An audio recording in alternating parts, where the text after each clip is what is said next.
Hi everyone, welcome back to another episode. This is your favorite high cheekbone sister, Zawadi M. This episode today it needs to be told because I think sometimes people on this YouTube channel or who have contacted me always think that everything is honey and milk as it relates to businesses, and I also believe that the information that I have shared on my channel is transparent and it's really meant for you guys to assess some of it and say, you know what, I can really learn from this and I can try to perhaps implement after I have done my own assessment.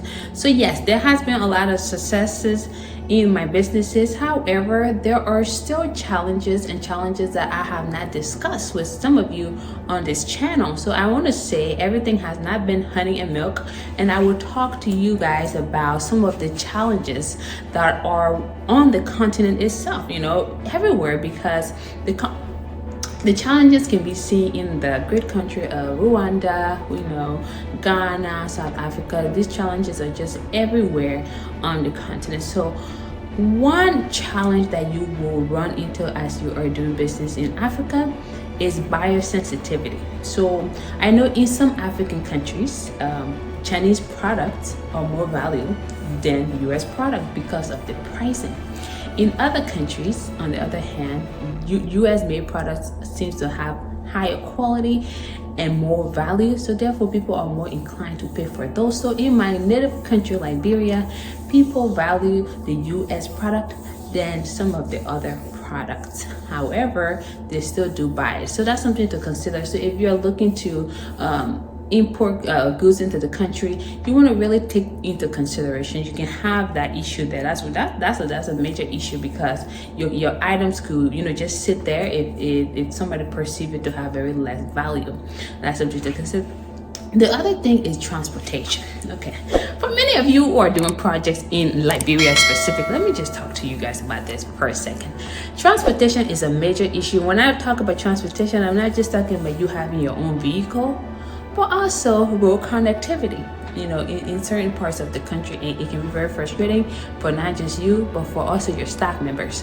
So if you are doing business there or building a house there, you understand that traffic can be very ridiculous. In addition to if you have scheduled with maybe your car, your truck person, and it just takes such a long time, and the people are really into this every day. Tomorrow we will finish something, tomorrow we will do something tomorrow, and your timeline does not get met within the time in which you have scheduled to. So let's say you have something that you have on your list to be done in 3 days. Please do not think it's going to be done in 3 days if you're not very much so on that person's back. So that's one barrier: transportation across your items, and also the cars that you will be using and the roads you will be utilizing to get to each site or to your business area. That becomes a problem right there. The other thing is, of course, security. When I'm talking about security, I'm not talking about your high wall of China that you have on your houses. Obviously, those are not the security I'm talking about. I'm talking about your financial security. Sometimes if you are not partnered with the right entities, your business could hold less value, and so you run into that challenge if your business is not registered, or if your business is not paying taxes, or you have not networked yourself into some of the networking trade centers or agencies. You definitely could run into some problems, and that one right there becomes one of the barriers. What I also see to be the barrier is people act like they know too much. And let me just break this down to you. If you have a piece of job that you're doing for somebody, right? Another person who's standing in the corner could say, that person doing it wrong. That person doing it wrong. But at the end of the day, what skills does that spectator in the corner have to tell another person that they are doing their job wrong. And this just creates conflict because Mary Paul thinks she knows, John thinks he knows, and everyone just have their opinion and not leaving things to the experts. And that becomes a problem. And these are really surface level problems. But again, these can really go a long way. Another problem that I have seen, and this is mostly those who are building a house. So if you're building a house, please listen to this very carefully. Many of you, and the reason I'm stressing on this is because I have gotten emails and people have asked me to go and finish the houses that they started with another contractor, and they bring this up. So the barrier and the challenge with this is that many of you pick a contractor who says he knows how to do the work. So then what happens? That contractor messes your house up, right? Maybe don't even know how to do the right plumbing, don't even know how to do the right electricity, and they just messed up your house because you know what? People are just in the habit of telling you, yes, I can do it. Instead of, you know what? I am not skilled enough to do this job. They will tell you they know. And because you yourself, you want a cheaper contractor. And in this case, like I said, contractor, because that's a lot of their experiences. And because you want a lesser contractor, you then decide to go with that person and they mess it up. So that is a barrier. And perhaps I think the lesson in that is to really do your good assessment.